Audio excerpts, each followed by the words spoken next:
We have been up from the FCL with Eric Garfield, then to Bradenton with Thomas Zinzarella, stopped in to see Andy Durham with the Greensboro Grasshoppers, and now bringing back from the Altoona Curve, Jon Mozes, and that is no N and spelled with a Z.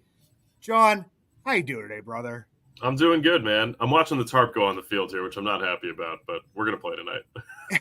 I hope so. I got an alert before we jumped on here. It says severe thunderstorms from like 2:25 to like 9 o'clock. So maybe as it's heading over into the mountains, it can split up a little bit before it gets to you guys. But Altoona here, as they sit, everybody knows in my heart, anybody that's watching this here, we were talking about this beforehand. I got the Altoona Brookies hat. The Brookies are coming back. Definitely my favorite team in the system, team I see the most, sitting at 21-39 as we speak. Last place in the Southwest Division of the Eastern League. Last in OPS. Second in Ks. Only to Richmond. Second to last in batting average at 221. 10 out of 12 in walks and hits per innings pitch. 1.425, 11 out of 12 in ERA at 470. Jon, it's been a rough start to the season for the Curve, man. Yeah. You got a couple guys that are underperforming. You got, some normal sort of limits. Early in the year, it was sort of apparent how the bullpen was a little bit thinner than we thought to start the year. We had a couple of veteran guys like Chris Gow and Isaac Matson, who pitched pretty well when they were here, but they went up to AAA weeks ago. And there hasn't really been great reinforcements. Cameron Junker didn't have a great year. Tyler Samaniego just got back from the injured list. So it's been sort of hard to hold a lead whenever the Curve have had a lead. But, you're talking about the offensive numbers there. It's really been an up and down year for that group. Yeah, it's been very tough. And when I've had you on here before, talking about like not really looking at the record at times. I mean, as a Curve fan, you want to see your team win. The people that are out there in Altoona, there are people that are just specifically Curve fans. They're not, Pittsburgh Pirates prospect, junkies or watchers or whatever it may be. But last year, we saw Henry Davis come up to the major leagues, Joshua Palacios. We saw Liover Peguero. This year from, last year's team, you have Kyle Nicholas, you have Jared Jones. So there have been players that have kind of been coming up through, and you guys just lost another guy that if you thought the starting pitching and those whips and the ERAs, I mean, you lose a guy in Braxton Ashcraft to the Indians who had a great debut last night. I mean, that's kind of, if you're looking for individual types of achievements, I mean, Braxton's a good example of that. Absolutely. I mean, some of the best control and command of the strike zone that the Pirates have in their minor league system coming out of Braxton Ashcraft. I got a chance to talk to him after what ended up being his last start with us. He struck out 12 guys, didn't walk a batter in 7 innings in Richmond. And I was just sort of curious, where does this great control and command come from? And he said, well, my dad was my coach growing up. And, when I was 7, 8 years old, Dad, would catch, the bullpens that you do with your 8-year-old kid. He'd just sit on a bucket. And he said his dad would intentionally sit without a backstop behind him. And if Braxton would throw it past him or by him, Braxton would have to go get it. So, that in combination with his dad saying, look, if you don't throw strikes, you don't pitch. So it's sort of always been instilled in him at a young age that if you're going to pitch, you got to throw strikes. And then finally his body cooperates with him, right? He had the Tommy John in 21, missed all of 22, pitch count, pitch limit last year. And now he's just a full go, and we're seeing 3+ pitches. The curveball and slider are terrific. Not your 96, 97 mile an hour fastball. And he throws it over all the time. He's not afraid about challenging hitters, and just really happy that he's healthy. I mean, it's a well-deserved promotion. He was easily one of the best 3 or 4 arms in the Eastern League this year. So Glad to see the AAA debut went well. I didn't expect otherwise, and since he's already on the 40 man, I wouldn't be surprised if he pitches in Pittsburgh this year. Yeah, and that's something that's been, I mean, even all over X, even today I was discussing that with some guys. We're all having those discussions about, you talk about not having those pitch limits and those innings limits within individual games, trying to decide, how long he will go into this season coming up to Pittsburgh. I definitely do expect that at some point in time. A lot of people are discussing right now, would it be as a starter? Would it be as a bullpen arm? We've seen teams like the Milwaukee Brewers use a lot of their prospects in the bullpen. One of the biggest examples I always use is when the White Sox called up Chris Sale. He started out as a bullpen arm. So, John, I'm not going to put you on the spot to kind of get into that discussion because he's sitting at about 60 innings at this point in time in his season. But definitely would see that he would be up in Pittsburgh at some point in time. They're going to need help. They always need extra arms. So my question to you kind of would be, is there like a next man up, a next man that would be, possibly pushing towards a promotion? I know that there's guys that have been, underperforming and struggling throughout this year, but if you had to kind of look towards those guys that may find their way up to Indianapolis, is there anybody you're thinking about right now? I think Sean Sullivan is probably pretty close. He's made 32 starts in Altoona, and 20 times he's allowed 2 runs or less. It's a guy who really knows how to pitch. The curveball's been really good this year. The changeup is good. It's not quite the electric fastball like you're used to with Jared Jones or Paul Skeens or even Braxton Ashcraft and Bubba Chandler. But it's still good enough, right? Like he throws 92 to 94, and he's been up to 96 in the past, but I think he lives a little more comfortably at 92 to 94. I think he's a guy that's probably going to go soon here. Every time he goes out there, it's 6 innings and 2 runs or less at this point in the year. I think another guy who is probably going to push his way into that conversation in the second half is Bubba Chandler, mostly because guys at this level just can't touch the fastball. And I think that's really sort of an interesting development challenge because the fastball is so good that he's not really getting punished for mistakes because guys just can't square it up at Double-A. Sure, you want to see health, you want to see progress with the slider and with the curveball. The changeup's been really good for him this year. I think he really does have a secondary weapon there. But that's sort of some of the feedback that I get when I ask scouts about some of our guys that, Bubba Chandler, the fastball is just so darn good that you wonder how much he even needs to use his other pitches to get guys out at this level that, at a certain point, it may be better for his development to get feedback from older hitters at AAA. Yeah, and the one thing is that I mean, he did have a little bit. Everybody was scared. It was put out all over social media. I mean, I was scared that he was removed from the game. Talks about like an elbow injury that he had as a kid, and like sometimes it tightens up, and it's like, oh God, don't do that to us, Bubba. But I mean, he's Yeah. only pitched a little over 36 innings this year. Mixed results at times. Don't know how much of that is, injury related because he had absolutely, one of his worst outings was, when he was pulled and then it ends up being that injury earlier on in the year. It was a similar type thing where I think he had a game where he didn't go the full inning, but was almost up to like 35 pitches and Yeah. couldn't find the zone. So you're wondering if it's, something like that acting up. But like you talked about, his fastball is electric. One pitcher that everybody was also looking for, this year, looking at the Altoona, rotation to start the year with a Braxton Ashcraft, a Sean Sullivan, Thomas Harrington, unfortunately with the shoulder injury during spring training, that couldn't happen. But Anthony Solomito has been like a little bit of a strange case this year. Has an even 6 ERA, 1.633 whip, only 30 innings. We've seen him used kind of in relief at times here, only getting like 1 to 2 innings. I always reference, if you could go back and search it, it's Andrew Destin did an article on him, and it was a very good article about him trying to, add to his lower body to be able to get, that velocity, that pitch velocity he had at the beginning of last year. But with Anthony Solomito, I mean, what are you seeing, day to day up there? Look, I mean, he puts the work in every day. He spends a lot of time in the advanced meetings before he goes out there. He knows his opponent very well.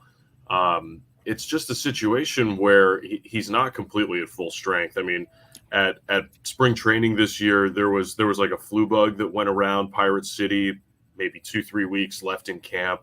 It was actually right around the week that I was there for the spring breakout game. And I was told that Solomito got hit pretty hard by that. He was supposed to pitch in that spring breakout game that ended up not because, he was thrown off kilter, right? He was under the weather for 4, 5, 6 days in a row. And it's a little strange that we haven't seen the same guy that we saw last year. You referenced that story that Andrew Destin wrote for the Post-Gazette, and I remember overhearing some of their conversation in the clubhouse, and Anthony is like a little bit of a nerd in a good way, right? In the way that he understands his body and the movements of it. He was talking about in that situation sort of pronating versus supinating when he throws the ball. So, his arm swing is so unique, right? That lower 3/4 angle, it's long in the back. And sometimes he struggles to consistently get through that same arm path. And, there's a difference when you throw the ball slider coming across the ball or changeups from sort of going the other way on it. So he was talking about in that conversation about how that's something he's still sort of working at here. And I get it. That is that's a hard thing for a guy to figure out. Right. And, he's only 21, right? You can't lose faith or lose sight of the guy just because there is so much beautiful potential still there. Yeah, with him, and that was like something that, I did remember reading that as well. Is that if it's like one time, if the slider's good, then the curveball's not good. I mean, the changeup's probably not going to be as good. Yeah. If the changeup's good, the slider's not going to be as good. And like you mentioned, only 21 years old, was up in Altoona last year at only 20. So I mean, there is, tons of development that can be done. I think that, like, us as, Pirates fans as well, looking at it from afar, you're looking at, the pitching factory that the Pirates have been, become. And when you see a guy slip even just a little bit, people just start to worry a little bit. But then, I mean, guys are developing and working on stuff even up into the major leagues. I mean, we've seen, Jared Jones struggle in a couple of games recently where he wasn't finding the zone, and another one where his fastball wasn't working. So he had to learn, to lean on that slider. But I'm going to go to the hitters here for a second. And I have to thank you once again for teaching me how to pronounce his name. And I tell everybody how to pronounce it now. Sung-Chae Chang has not gotten off to the greatest start in Altoona this year. And it's something we saw the struggles from last year when he was called up kind of continue a little bit. Have seen glimpses of the player that I think we all believe that he is. On the season, slashing 217, 333, 364, below 700 OPS, does have the 7 home runs, but he does have 58 Ks and only 29 walks. And that's something that is completely out of his element because he's always been a guy that's been, very close in that K to walk ratio. So what are you seeing from Chang this season? And like I said, I think he's been doing a little bit better for the past 3 weeks, maybe to a month. Yeah. Look, the defense is a lot better this year than it was last year. I talked to him a little bit when we were in Akron a few weeks back, and he was just like, he just feels so comfortable with everything that's here now. Offensively, it's been a little weird. I mean, he's at like a 550 OPS when we play at home, but 840 when we play on the road. All 7 of his home runs are in road games this year. So it's like a little weird, sort of the way that Chang's season is played out. But, I think he's still sort of going through the adjustment of seeing great fastballs every day. He's a guy that's gonna get every opportunity to right himself, and he's just missing a little bit in the strike zone, which has been pretty tough. That's often an indication that a guy is like a little bit late getting to the baseball through his swing. So it's a little strange to see him swing and miss at pitches in the zone because, he's always, as you said, he's always been a guy that's been able to put the ball in play and get to elite velocity or very good breaking stuff. So it's a little bit of a strange start to the year, but at the same time, I'm not super worried about him because he brings a great attitude. He helps you win every day, right? He still runs really well. As I said, the defense has been really good this year at short and at second base. So, I think another guy you should just have a little bit of patience with. He's only 22. He's Yeah. still pretty young. So, I think that's a good reminder for the folks that are listening and watching. Like, this stuff is not always linear, right? Like sometimes, everybody assumes like, oh, success at A ball, success at double A, success at triple A, success in the big leagues. Yay. But it never really plays out this way. Yeah, and like when I was talking to Andy from Greensboro last week, I always talk about that, and I think you and I have talked about this as well as is that jump and the difference between the high A ball and the double A, which could be like one of the other than triple A to the majors, just a very difficult jump, and you're talking about guys that are actually pitchers that are able to locate their pitches better. You said higher velocity. There's different stuff. They actually know where that fastball is going. But you actually have seen some guys come up from Greensboro this year so far. I mean, I think of like a Sammy Ciani is a big one. He had been in Greensboro for a while, so it's like get to Altoona, and he's had periods of success here and there. We actually just got to see his older brother, take Oh, it to the yeah. Pirates recently here. They say he's the best. His older brother, Michael, is the best bunter in the major leagues, or most successful bunter, I think it would be. And the guy was fast as anything. But I know you probably are looking at some guys or hearing about some guys. Is there anybody that's down in Greensboro right now that you're looking forward to seeing up in Altoona? And not saying, I'm not going to put you on the spot to say who is coming up, but who are you looking forward to seeing be in Altoona, like coming up here maybe this month or next? Yeah, I think Charles McAdoo is a name that we're monitoring among us media folks in Altoona. He's obviously gotten some good numbers this year. I think Nick Samillo is another guy that has a chance to get here at some point this year if there's a need for another catcher in Altoona. We've got Carter Binns and Eli Wilson and Wyatt Hendry as our group right now. And I think Hunter Barco's probably in that conversation too, as a guy that could get here this year.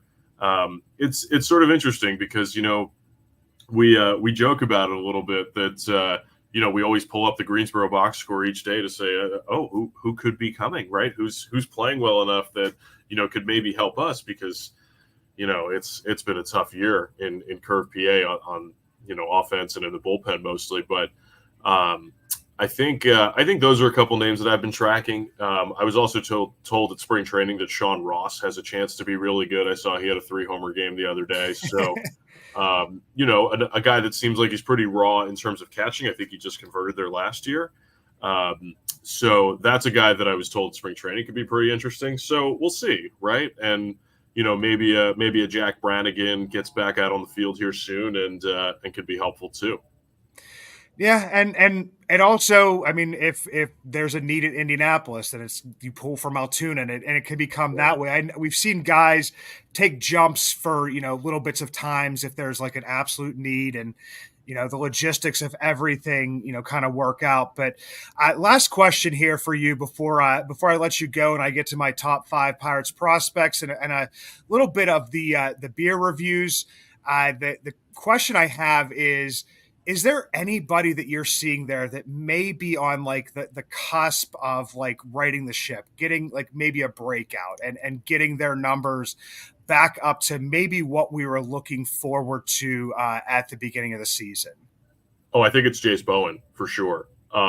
I was actually talking to one of our hitting coaches, Justin Orton. He was up here a couple days ago, and we were just chit chatting. And I asked, I was like, I think Jace is doing something different at the plate, and he talked about, yeah, we've made a change where they sort of adjusted his hand position, where he's a little bit, held a little bit closer to his body, and what that has resulted in is that he's been more direct to the baseball in terms of his bat path. So he's putting the ball in play more consistently. I mean, Jace has always been a guy that has chased pitches out of the zone based on what I've seen. And at least now when the pitch is in the zone against him, he's having more success. He's getting his barrel to it more often. And, I think that's part of the learning process for him. I think we have seen sort of some signs of it the last couple of weeks here that, he's chasing less and he's putting the ball in play more often when the ball is in the strike zone.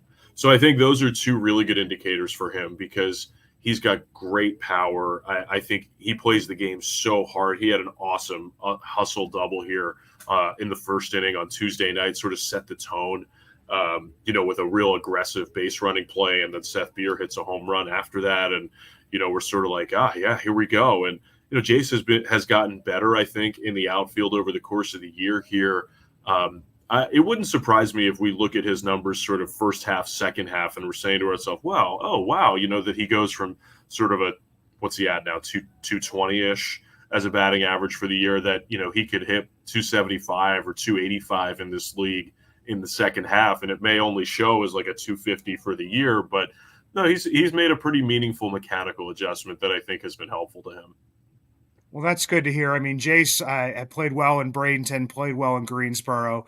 And, Altoona, it may all start in Bradenton, but it kind of seems like that we kind of get to see who these players are when they get up to Altoona and get to some better competition and stuff. But, John, you're going to have a game to call here pretty soon, hopefully, like we were talking about before, if the rain holds off and it can split the curve there. But anybody that doesn't, please go follow Jon Mozes. Once again, it's John without an H and @ spelled with a Z. Follow the Altoona curve. Go out to Altoona if you can. I got to get back out there again. I was telling everybody I got way too many baseball trips planned here, way too many things to do, but I definitely will make it out there before the season. Thanks a lot, John. Can't wait to do this again, brother. Yeah, thanks, man. We'll talk to you soon.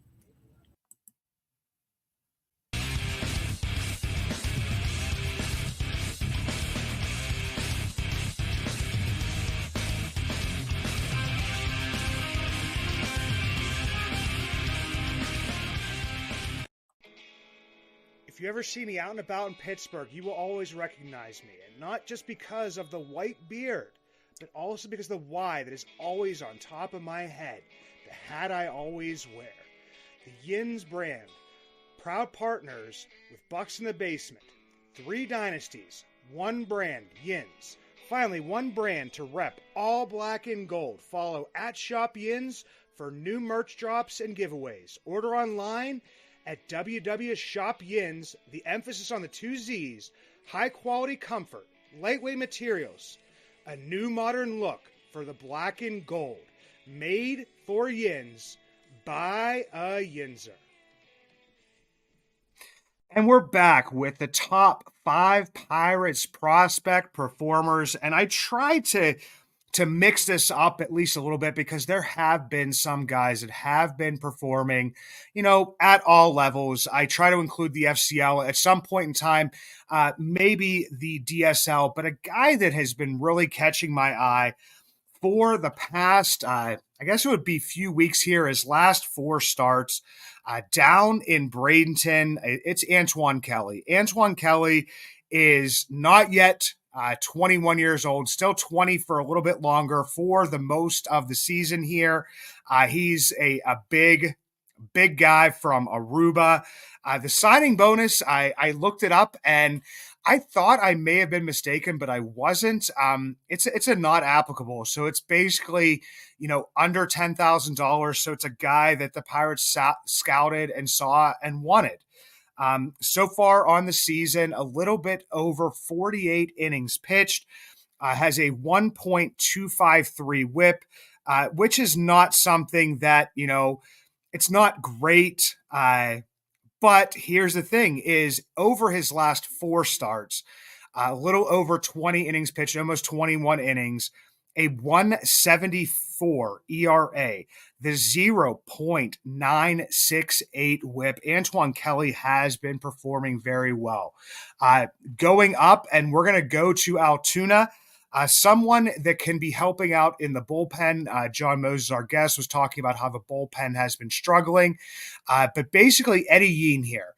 Uh, I know that it's a name that probably gets some ire from Pirates fans because he was part of the Josh Bell trade that brought in, Will Crow, and he was the other piece. He was the very young piece. At the time, he was the number 6 prospect in the national system, which wasn't really a great system at the time. But Eddie has 33 innings pitched, a 297 ERA. Don't like to look at the whip right now because overall for the season, it is a 1.380 for a reliever. But I will say, over his last 8 appearances, a little over 13 innings pitched, he has 13 Ks, only 3 walks, a 2.03 ERA, and a 1.200 whip. We do see that coming down. He is giving up a little bit too much contact, not walking a ton, but has been performing better. Number 3, a guy, and as I've said before, these are in no particular order. So I usually say, don't think I said it this time. Have had him on here before. Freddie Peralta's younger brother, Luis Peralta.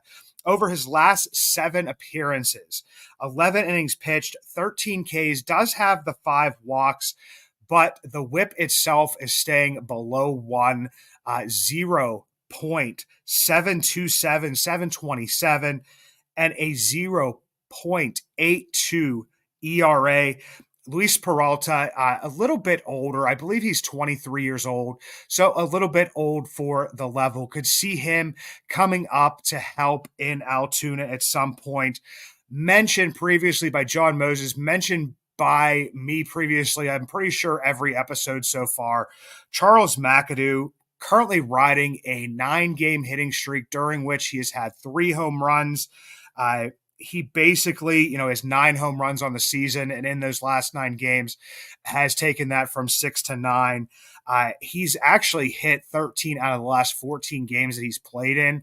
And the one you have to count, but it was a pinch hit. He was 0 for 1 in that game that he didn't receive a hit. So basically, it's almost like a 13-game hitting streak for him on the season, slashing 343, 416, 572, those 9 home runs I mentioned previously, 13 doubles.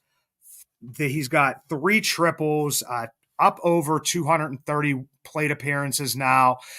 Could be a guy that, by the time this drops, he could already be in Altoona. And lastly, discussed him with John, have discussed him on X with some people, was talking with Jim Rosati at Northside Notch from North Shore 9. And then we also was talking to at Nola Jeffy from Bucs on Deck, the Substack with a good friend, Anthony Murphy. Nola also a good dude as well. Talking about Braxton Ashcraft. Did make his AAA debut, as mentioned, 6 innings pitched, 4 Ks, 1 earned run, 0 walks. That was a great story from John about, from his dad. And, just basically if I miss the glove, if I miss my dad who's on the bucket, I got to go chase it, learn not to do it. But I'm looking here right now and I try to look at, okay, if he's averaging 6 innings, maybe he gets a 5-inning start, a 7-inning start like he's had previously. Isn't throwing a ton of pitches. He had, only about 72 pitches to get through 6 innings. But I'm still looking at maybe like 10 starts at the most. Even if you give him a little bit of a break, there, is a break in the middle of the season. You're looking at like the end of August, maybe beginning of September at the most. Gonna have to see what the health is like. Like I said, by the time you listen to this or by the time I hop off of here, it could be announced, that Martin Perez is coming back. We don't know what's going on with Quinn Priester. I made the comment on X and then did like the ducking, thing is that, maybe Ashcraft comes up to give Jones a break, who's been up with the Pirates all year. Maybe he comes up to give Skeens a break at some point in time, and then maybe doesn't make it entirely through the season to be able to get those guys entirely through the season up at the majors. I don't want to speculate anything, but I really can't see him going more than, I'm saying, 120 innings. He's at, almost 60 already, 59 and 2/3. So, I mean, we're going to have to see how that plays out. You want to keep him healthy. And I know that you want to be competitive this year, but you also want to be competitive, for years to come here. And you don't want to blow it when he's getting this close, because we've seen those injuries happen in AAA before with like a Mike Burrows, and those are just so disheartening, and it just hurts even more when they're that close. So I'm not predicting anything, not projecting anything, but I'm looking at him, maybe if he continues to pitch and doesn't get quote unquote shut down at some point in time during the season, maybe making it to the end of August, beginning of September, on the high end. A pitcher of beer, a pitcher of beer, let's order another pitcher of beer. That pitcher of beer should come over here. I love that pitcher of beer. I took it a little bit easy again this past weekend. I went to a wedding, and I did the beer review from the Oakmont Country Club there. But then on Sunday I went back out, and I've been looking for some good non-alcoholic beers. This time it led me to Brooklyn Brewing. Brooklyn Brewing had a nice little 4-pack. They had the Special Effects Hoppy Amber, a really good solid beer. A lot of times, I don't see too many of the ambers in the non-alcoholic. They had the Special Effects IPA. The next one was a Special Effects Pills. And then I had the Special Effects Grapefruit IPA. These were all really, really good. I would still say, and I would no offense to Brooklyn Brewing, because I do love like their Brooklyn Summer Ale. I may get some of that to take that up to the lake when we go here in a few weeks, when me and my family head up with the extended family, Brooklyn Summer. But I would probably still put, if you're looking for a good non-alcoholic beer, I would put the Brew Dogs slightly ahead of that. But going to be looking to see here, as you've seen or as you've heard pretty much, is that I've done 2 minor league news and brews this week. That's just how the schedule worked out with the guests. We'll be coming to you with 2 episodes of Bucs in the Basement next week, because that's how it worked out with those guests as well. But until next time, guys, let's go Indians. Let's go Curve. Let's go Hoppers. Let's go Bradenton Marauders. Let's go FCL and DSL Pirates.